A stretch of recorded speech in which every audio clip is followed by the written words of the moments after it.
Just like, for example, the elder priest, Eleazar the Maccabees, the fact that he chose to die manfully than to succumb to the wicked, he cared more about that legacy, man. Yeah, the name. You know? He wasn't finna stain his honor, man. You're not finna get me to eat this and they were trying to have him pretend that it was actually when it was lawful, and he still wasn't willing to do that. That went a long way. That we read about that to this day, and we get encouragement from that.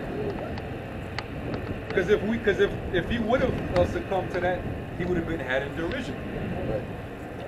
You see, trotting underfoot, man. That's an ultimate act of integrity too. The fact that he didn't even act like that, because we're supposed to abstain from all appearances of evil. He didn't want to be causing stumbling block for the rest of the Israelites. Because he had a reputation as an elder in Israel. You know, the youth looked up to him. You should read it. I got one.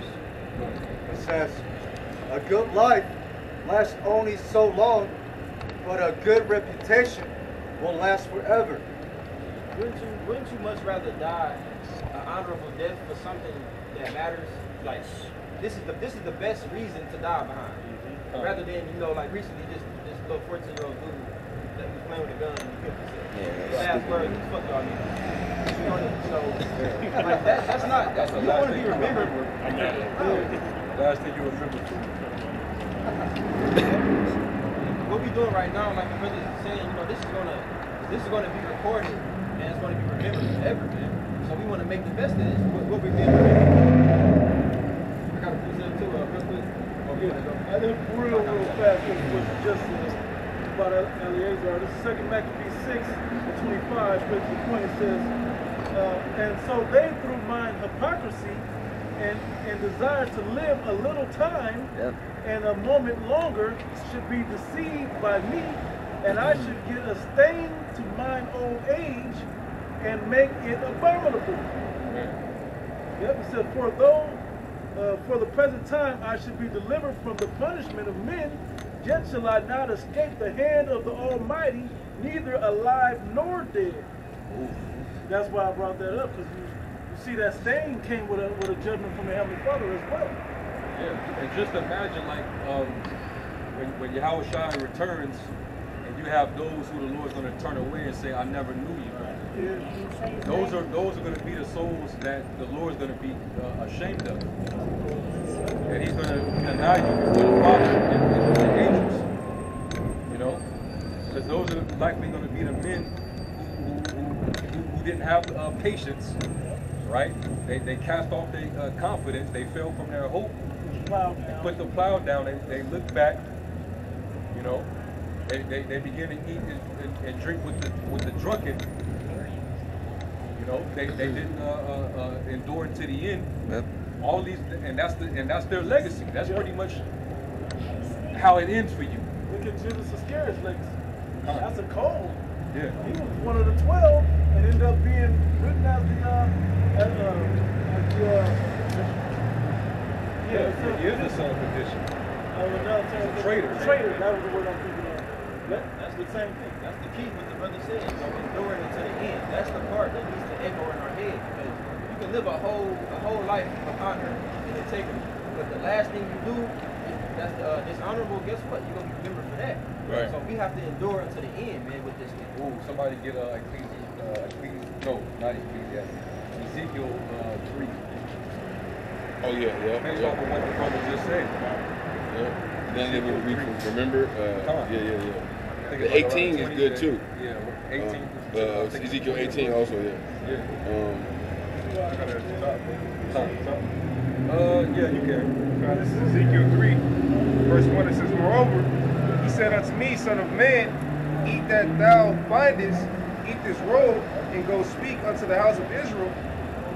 Go to 2, it says, so I opened my mouth, and he caused me to eat that roll. And he said unto me, Son of man, cause thy belly to eat, and fill thy bowels with this roll that I give thee. Then did I eat it, and it was in my mouth as honey for sweetness. Or It says, and he said unto me, Son of man, go and get thee unto the house of Israel, and speak with my words unto them. 5, it says, for thou art not sent to a people of a strange speech and of an hard language, but to the house of Israel. Not to many people of a strange speech, of an hard language, whose words thou canst not understand. Surely had I sent thee to them, they would have hearkened unto thee. 7, it says, but the house of Israel will not hearken unto thee, for they will not hearken unto me. For all that. And this is what we got to do. A lot of the times when we come out here, because we're strictly out here just for Jacob, for Israel. But we get most of our problems in resistance from Jacob. Yep. This is what we got to endure. This is part of that legacy too. The constant battle between righteousness and wickedness. Yep. All right? And our people have always been on the opposing side, man. You know? Go ahead. God, it says, for all the house of Israel are impudent and hard-hearted. 8, it says, behold, I have made thy face strong against their faces, and their forehead strong against their forehead. As an adamant harder than flint have I made thy forehead. Fear them not, neither be dismayed at their looks, though they be a rebellious house. 10, it says, moreover, he said unto me, Son of man, all my words that I shall speak unto thee, receive in thine heart, and hear with thine ears, and go get thee to them of the captivity unto the children of thy people, and speak unto them, and tell them, thus saith the Lord Yahweh, whether they will hear or whether they will forbear. Yep. Yeah, keep going, because the point I was going to go to was in around verse 18. Yeah. Start at 17. I'll jump down to 17. 17, it says, Son of man, I have made thee a watchman unto the house of Israel. Therefore hear the word at thy mouth, and give them warning from me. 18. It says, when I say unto the wicked, thou shalt surely die, and thou givest him not warning, nor speakest to warn the wicked from his wicked way to save his life, the same wicked man shall die in his iniquity. But the blood will I require at thine hand. Right. So if you fail to give warning to our people, which was the commandment given to his watchmen, you fail to do that, the Lord's gonna hold you accountable. And guess what? That's gonna be a part of your legacy. That you failed the mission. You didn't follow through on what the Lord instructed you to do. And therefore, when we in the kingdom, a lot of dudes gonna have their heads down. And shame. And shame, man. Dang. That's like a good one. The prophet that the Lord said to go to in town, turn not back. He ended up turning back. He's a perfect example. He told him to go to the town, give him a word, go out another way, don't look back. Another man was able to come in and persuade him to do against what he heard the Lord express it. That's a perfect example of it. You got to do it. The scripture say, let no man take thy crown. That's how a man can take your crown, man. But what happened? I think a lion came and ate his ass. Yep. Ripped them up. And Esau is going to be the lion in his time. There's many men that is not taking the message serious and are taking other men's words over what the scriptures actually say. What? Esau going to come in like a lion and eat your ass up. 19, it says, if thou warn the wicked, and he turn not from his wickedness, nor from his wicked way, he shall die in his iniquity, but thou hast delivered thy soul. 20, it says again, when a righteous man doth turn from his righteousness and commit iniquity, and I lay a stumbling block before him, he shall die. Because thou hast not given him warning, he shall die in his sin, and his righteousness which he hath done shall not be remembered, but his blood will I require at thine hand. Going back to what the brother just said, man. You can do a certain level of work towards the Heavenly Father, but then you get complacent, you get proud, and then out of nowhere you turn your head. The moment you start backsliding, that's a wrap. The Lord ain't even considering what you even did before. Yeah. Once you start looking back into the world, what you could have been, or the Lord, He'll take His spirit from you. Yeah. You know, you never had it. Yeah. The part that said, we referencing Matthew the 7th chapter, right? So the 7th chapter, 40 something, it says, depart from me, ye that work iniquity, I never knew you. Like you wasn't known among my servants the prophets, even though you were doing the work of my servants the prophets. Yeah. Because in the end, someone did not prophesy in your name and cast out many devils, like I was doing the work. It's like you said, depart, I never knew you. Why? That's scary. You know? I done been this for 5, 10, 20 years, and I would be cast out. Like you never knew me. And that's a warning to some of you teachers out there, man, that's not putting the word out the right way. Alright? Well, brothers got precepts. I got Proverbs 22 and 1. It's in NASB 20. It says a good name is to be more desired than great wealth. Favor is better than silver and gold. And that's what you get. You get favor from having a good reputation.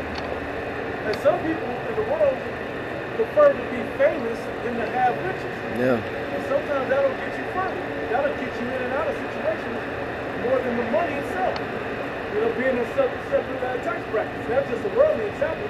But with the Heavenly Father, that's where it's at. To be one of the great of the cluster. To prove that you're one of the great of the cluster. You know? That comes with a high level of acceptance, favor before the Heavenly Father. That reminds me of the precept, that which is highly esteemed among men is about excellence in the sight of the Lord. You know, there's a lot of this many things you can do to be favored in the eyes of men, but none of that means that it's best to be favored and highly esteemed in the heaven. Going back to that reputation. Because you got that attitude in Israel. If everybody sees us and, you know, we look like we're in order, we got on these matching uniform garments, you know, and we're in formation, and we're in the cadence, and we're chanting. They think that correlates with brownie points with the Most High, like he sees it the way man sees that. No, man. How about are you looking diligent to your flock, looking well to your herd? You know, are you being blameless as a deacon or a bishop? Are you being an example to the flock? Are you being that leading example? You know, how well is your humility, even though you're in that high position? Are you constantly accepting praise from men? Because the Lord, He said, "I seek not the praise of men." He didn't receive honor. They was constantly just being disrespectful to Yahushua. This is the King of Kings, man. He came into His own, and His own received Him not. But here you are coming in on a horse. Full feathered garment. Or here you is sitting on a throne with your fitted and shit. Houston Astros fitted hat on. Full throne. Yeah. Here you are standing getting your boots licked. And Yahushua haven't even gotten that he haven't even gotten that due yet. He ain't got his glory. He didn't even get his glory on earth yet.